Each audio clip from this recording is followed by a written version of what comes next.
Hello, Leadership Coachella Valley. This is Friday afternoon or Friday morning, late morning, 11:20, and we're joining you with our lunch conversations. And today we're focusing on the class of 2020, and we have one of our class members with us. How are you doing, Christina? Hi, I'm doing good. Thanks for having Excellent. me. You got it. You got it. And we also have one of our board members. Why don't you say hello, Kelly? Hi, everybody. Yeah, we're all still working. I'm working from home. Kelly's working from home. Christina's sure she's working from her office. But we're all doing things a little bit differently. I do want to share with the leadership community. People have been commenting. My hair is a little bit crazy right now, and I'm happy to share that I fully fluffed it up. Just got out of the shower. It's all hair dry. Use the hair dryer because I'm getting a Wow. haircut today at 12:30. So I'm really excited about that. Yeah. But enough about me and my hair here. Let's talk a little bit more about the class of 2020. As I've shared before on Facebook Live and on YouTube Live, we have postponed the sessions until next year. So the class of 2020 is actually going to go into the class of 2021. So as soon as we can get back to our normal, then we're going to go ahead and pick up with our classes. But Christina, you're part of the class of 2021, 2020, however you want to call it. Why don't Yeah, you best introduce class yourself to ever. everybody? Yeah, there we go. Right. Yeah, Christina Burton with Southern California Edison. I'm a planning supervisor here in the distribution center of local planning. And I was really looking forward to Leadership Coachella Valley because many of my coworkers have gone through it and I Yeah. see their pictures all over our offices. So I'm kind of bummed that I don't have my picture yet, but we'll pick back up next year and finish this thing. Definitely. Yeah. What was one of your favorite sessions or things about LCV, or maybe a specific topic at one of the sessions that you've experienced so far? I think my favorite session was going out to where we went to the food bank and we all got to work together at the food bank. That's something that I took back to work with me, and we're going to use it as a team building experience when we can get back out there and volunteer. So Excellent. we're always looking for team building experiences, and that's something that I think humbles you a little bit. And I think we all need a little bit of that right now. And I'll share that Debbie, she was part of LCV last year, the CEO of Fine Food Bank, and she always says that it's great to have volunteers come in. And my recommendation is if you can possibly volunteer when it's not a holiday. They're always looking for volunteers like in the summer months, times Right. when it's really, really not our busy season. That's when they need the most volunteers. Yeah. Right. We try to do an appreciation week of our employees Okay. every year. And Okay. part of that is giving back. And so it's appreciating us, but also appreciating the community we work in. So we'll probably try to do it during that time. It's usually in October, middle of October. So, Okay. Excellent. That's Excellent. awesome. yeah. I talked a little bit earlier about how LCV is pivoting and changing with times and operating a little bit differently. We postpone things to carry on to next year. Maybe, Christina, can you share how you're working differently through, ever since March 13th, the infamous Friday the 13th? Right, absolutely. So our industry is very much customer centered, and I work in a service center where there's contractors coming in and out all the time, and so sending everybody to work from home has been a huge change for us because Right.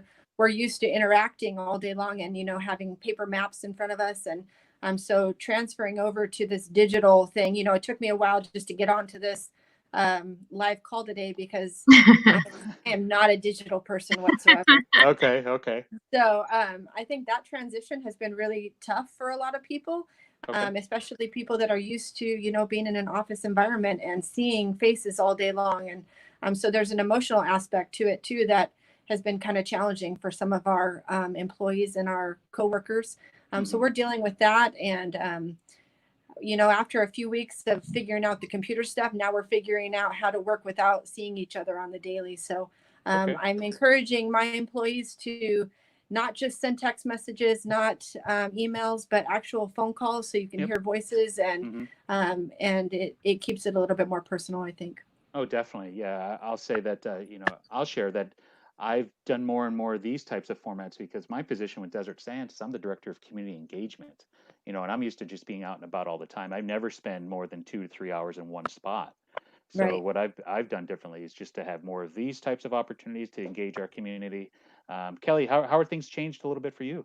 Yeah, well, same thing. I mean, we have a small office out here with the American Cancer Society, and with what my role is, I mean, I'm not somebody in the office. I'm with volunteers, with community partners all the time, and haven't had any of that, and started working from home March 13th, and ACS nationally has moved to a completely digital. I mean, we're all working from home.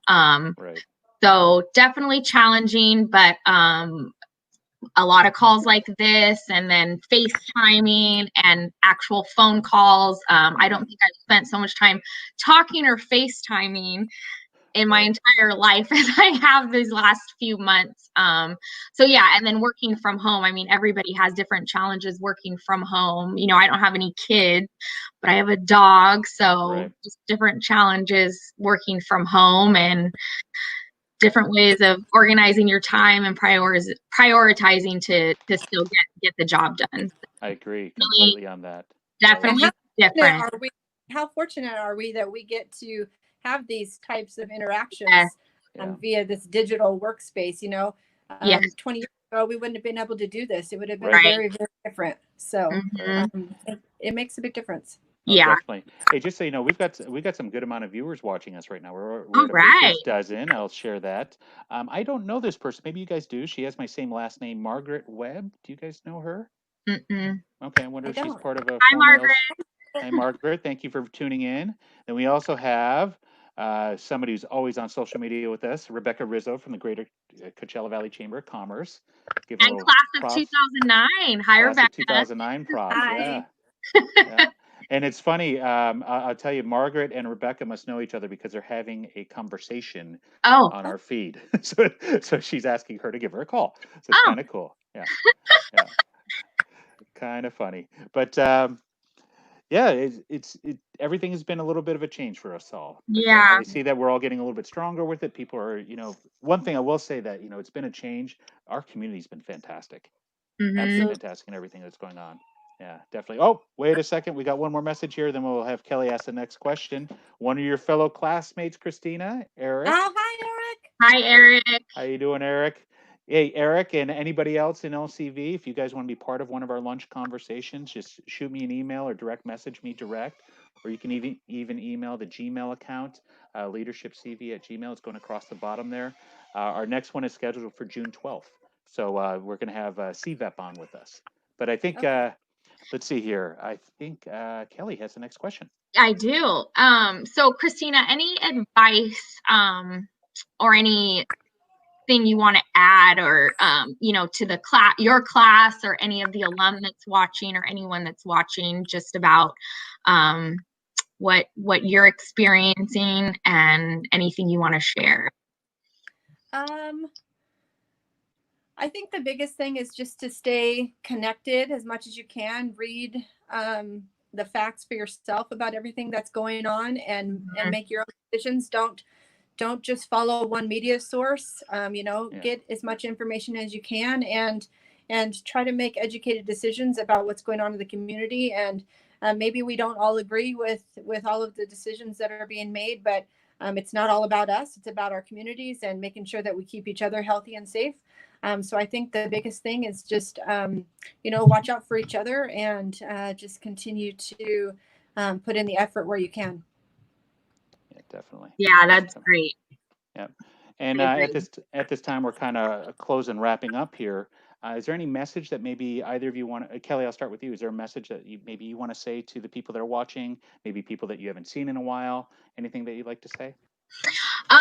Yeah, I just kind of going off of what Christina just mentioned. I mean, still there's so many ways for us to connect, and kind of things are opening back up, and hopefully we'll all be able to see each other soon. So I'm just really looking forward to being able to see everybody again and get back to what our new normal will be. Yeah. You know what, I see I kind of I skipped over a thing here. Christina, I was going to ask you your prediction of what maybe the new normal may be.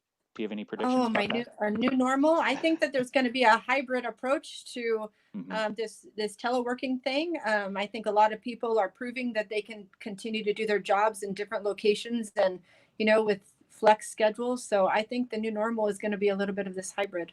Yeah, I agree with the hybrid model and so forth. I could tell you in the ways of education and how they're looking at it. I've been on some calls with an organization I'm part of. It's called AXA, the Association of Southern California, or School Administrators and so forth. And they've been talking about hybrid models where potentially maybe education looks like, a kid comes in the morning and then the next group comes in the afternoon, or maybe a Monday, Wednesday, Tuesday, Thursday type thing.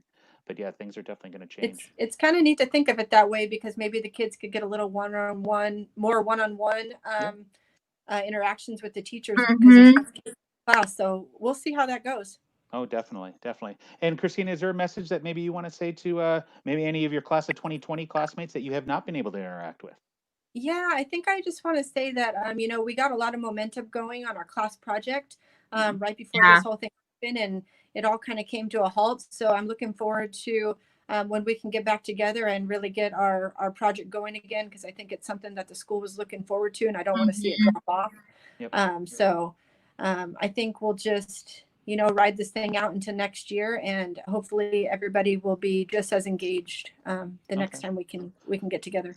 Maybe don't share the school, but can you share what Right. the project is? Yeah, so we were going to do a garden for one of the schools in the Coachella Valley, and part of the project was to build some planter beds and get things going so that they could have a self-sustaining garden. Yeah. So I'll tell you, as soon as it started, so we had a meeting. We found out March 13th what was going on in school being canceled. All the district administration came in Monday for a meeting, the district office. So I'll be the first to say social distancing wasn't a big thing by March 16th. But the first person that approached me, and he got like right in my face, is the principal of the school you're talking about, and they want to know what's the status of that project. And as soon as we get an update, I told him I would give him an update, because he's very, very excited for his school, because it's something that's right along with their mission and their goals of the school. So yeah, I hope that we can do that, most definitely. But Christina, thank you for taking the time out of your day. Thanks, Christina. Yeah, and thank you for figuring out the technology. It's great to see you It too. took me a second, but we got it. There we go. And I do want to do like one more plug. If anybody in LCV wants to be part of one of these lunch conversations, just direct message myself. Our email is going across the bottom there. You can email me direct as well. And as a reminder, June 12th, we'll get some advertisements out.